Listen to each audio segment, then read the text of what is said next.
आखिर भगवान आदिशेष के अवतार बलराम की मृत्यु कैसे हुई? किसने मारा था उन्हें? उनके जीवन के अंतिम समय में क्या हुआ? श्री कृष्ण उस समय कहाँ थे और क्यों भगवान श्री कृष्ण ने उन्हें नहीं बचाया? आइए बलराम की मृत्यु से जुड़ी एक घटना को विस्तार से जानते हैं। तो नमस्कार दोस्तों, डिवाइन हिस्ट्री यूट्यूब चैनल में आपका दिल से स्वागत है। जब प्रभास क्षेत्र में प्रचंड तेजस्वी यादवों का महापान आरंभ हुआ, श्री कृष्ण के पास ही कृतवर्मा सहित बलराम, सात्यकी, गद और बब्रू पीने लगे। उसके उपरांत गांधारी और ब्राह्मणों के श्राप ने अपना प्रभाव दिखाना आरंभ किया। पीते पीते सात्यकी, कृतवर्मा, प्रद्युम्न आदि यदुवंशी और मद में उन्मत्त हो उठे और एक दूसरे का उपहास उड़ाने लगे। काल की प्रेरणा से वे सब एक दूसरे को मारने लगे। सात्यकी तथा अपने पुत्र को मारा देख यदुनंदन श्री कृष्ण ने कुपित होकर एक मुट्ठी एरका उखाड़ ली। उनके हाथ में आते ही वह घास वज्र के समान भयंकर लोहे का मूसल बन गई। फिर श्री कृष्ण के सामने जो जो आया उसे उसी मूसल से मार गिराया। उस समय काल से प्रेरित हुए अंधक, भोज, सिनी और वृषभी वंश के लोगों ने उसी मूसल से एक दूसरे को मारना आरंभ किया। एक साधारण तिनका भी मूसल होकर दिखाई देता था। यह सब ब्राह्मणों के श्राप का ही प्रभाव था। उस मूसल से पिता ने पुत्र और पुत्र ने पिता को मार डाला। वहां मारे जाने वाले किसी योद्धा के मन में वहां से भागने का विचार नहीं हुआ। काल चक्र के इस परिवर्तन को जानते हुए महाबाहु मधुसूदन वहां चुपचाप सब कुछ देखते रहे और मूसल का सहारा लेकर खड़े रहे। श्री कृष्ण ने जब अपने पुत्र शाम, चारुदेश, प्रद्युम्न और पोते अनिरुद्ध को मरा हुआ देखा, तब उनकी क्रोधाग्नि प्रज्वलित हो उठी। अपने छोटे भाई दत्त को रणशैया पर पड़ा देख वे अत्यंत रोष से आग बबूला हो उठे कि श्री कृष्ण ने उस समय शेष बचे हुए समस्त यादवों का संहार कर डाला। बब्रू और दारुक ने उस समय यादवों का संहार करते हुए श्री कृष्ण से कहा, भगवान, अब सबका विनाश हो गया। इनमें से अधिकांश तो आपके हाथ मारे गए। अब बलराम जी का पता लगाइए। अब हम तीनों उधर ही चले जिधर बलराम जी गए हैं। तदनंतर दारुक, बब्रू और भगवान श्री कृष्ण तीनों ही बलराम जी के चरण चिन्ह देखते हुए वहां चल दिए। थोड़ी देर बाद उन्होंने अनंत पराक्रमी बलराम जी को एक वृक्ष के नीचे ध्यानस्थ देखा। उन महानुभाव के पास पहुंचकर श्री कृष्ण ने तत्काल दारुक को आज्ञा दी, तुम शीघ्र ही कुरु देश की राजधानी हस्तिनापुर में जाकर अर्जुन को यादवों के इस महासंहार का सारा समाचार कह सुनाओ। ब्राह्मणों के श्राप से यदुवंशियों की मृत्यु का समाचार पाकर अर्जुन शीघ्र ही द्वारका चले आए। दारुक के चले जाने पर भगवान कृष्ण ने अपने निकट खड़े बब्रू से कहा, आप स्त्रियों की रक्षा के लिए शीघ्र ही द्वारका को चले जाइए। कहीं ऐसा ना हो कि डाकू धन की लालच से उनकी हत्या कर डाले। श्री कृष्ण की आज्ञा पाकर बब्रू वहां से प्रस्थित हुए। वे मदिरा के मत से आतुर थे ही भाई बंधुओं के वध से भी अत्यंत शोक पीड़ित थे। वे कृष्ण के निकट अभी विश्राम कर ही रहे थे कि ब्राह्मणों के श्राप के प्रभाव से उत्पन्न हुआ एक महान दुर्धर्ष मूसल किसी व्याघ्र के बाण से लगा हुआ सहसा उनके ऊपर आकर गिरा। उसने तुरंत ही उनके प्राण ले लिए। बब्रू को मारा गया देख श्री कृष्ण ने अपने बड़े भाई से कहा, भैया बलराम, आप यहीं रहकर मेरी प्रतीक्षा करें जब तक मैं स्त्रियों को कुटुंब जनों के संरक्षण में सौंप आता हूँ। यह कहकर श्री कृष्ण द्वारिकापुरी में गए और वहाँ अपने पिता वासुदेव जी से बोले, तात, आप अर्जुन के आगमन की प्रतीक्षा करते हुए हमारे कुल की समस्त स्त्रियों की रक्षा करें। इस समय बलराम जी मेरी राह देखते हुए वन के भीतर बैठे हैं।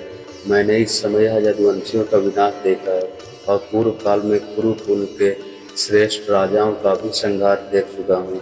अब मैं उन यादव वीरों के बिना उनकी इस पुरी को देखने में भी असमर्थ हूँ। वन में जाकर मैं बलराम जी के साथ तपस्या करूंगा।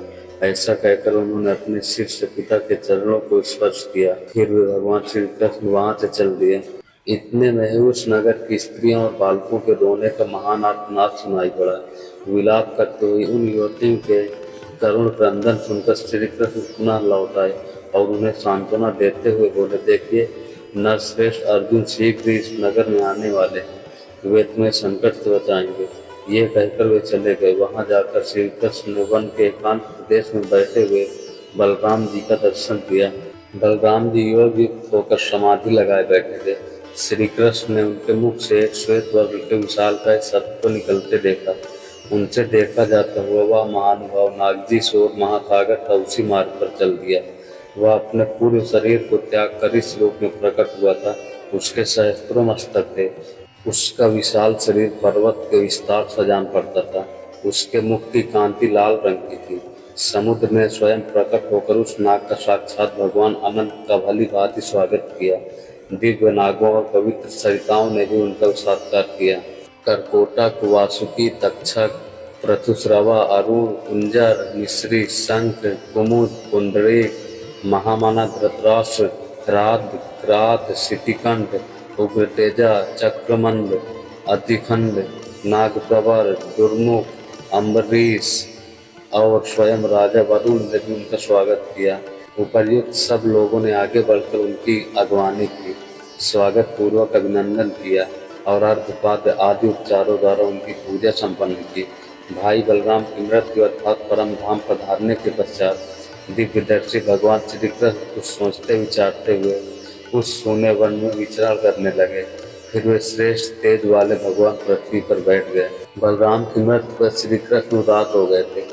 भगवान कृष्ण संपूर्ण अर्थों के तत्ववेत्ता और अविनाशी देवता हैं, तो भी उस समय उन्होंने देह मोक्ष या अलौकिक लीला का संवरण करने के लिए किसी निमित्त के प्राप्त होने की इच्छा की। फिर वे मन, वाणी और इंद्रियों का विरोध करके महायोग का आश्रय लेकर पृथ्वी पर लेट गए। उसी समय जरा नामक एक भयंकर व्याघ्र मृगों को मार ले जाने की इच्छा से उस स्थान पर आया। उस समय श्री कृष्ण योग युक्त होकर सो रहे थे। मृगों में आसक्त हुए उस व्याघ्र ने श्री कृष्ण को भी मृग समझा और बड़ी उतावली के साथ बाण मारकर उनके पैर के तलवे में घाव कर दिया। फिर उस मृग को पकड़ने के लिए जब वह निकट आया, तब योग में स्थित 4 भुजा वाले पीताम्बरधारी पुरुष भगवान श्री कृष्ण पर उसकी दृष्टि पड़ी। अब तो जरा अपने को भी अपराधी मानकर मन ही मन बहुत डर गया। उसने भगवान श्री कृष्ण के दोनों पैर पकड़ लिए। तब महात्मा श्री कृष्ण ने उसे आश्वासन दिया। अपनी कांति से पृथ्वी एवं आकाश को व्याप्त करते हुए वे अपने परम धाम को चले गए।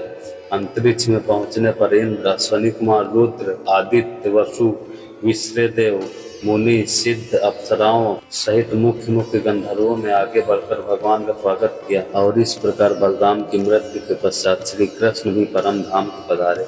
वास्तव में बलराम की मृत्यु नहीं बल्कि वे भी श्री कृष्ण की तरह ही परम धाम को पधारे थे। तो दोस्तों, ये कथा यहीं पे समाप्त होती है। अगर वीडियो आपको पसंद आई हो तो वीडियो को लाइक करके चैनल को सब्सक्राइब कर लेना और साथ ही साथ बेल आइकन को प्रेस कर देना, ताकि जब भी हम अगला वीडियो लाएं तो उसका नोटिफिकेशन सबसे पहले आप तक पहुँचे। तो दोस्तों, फिर से मिलते हैं किसी नए इंटरेस्टिंग वीडियो के साथ। तब तक के लिए अपना ध्यान रखें। धन्यवाद।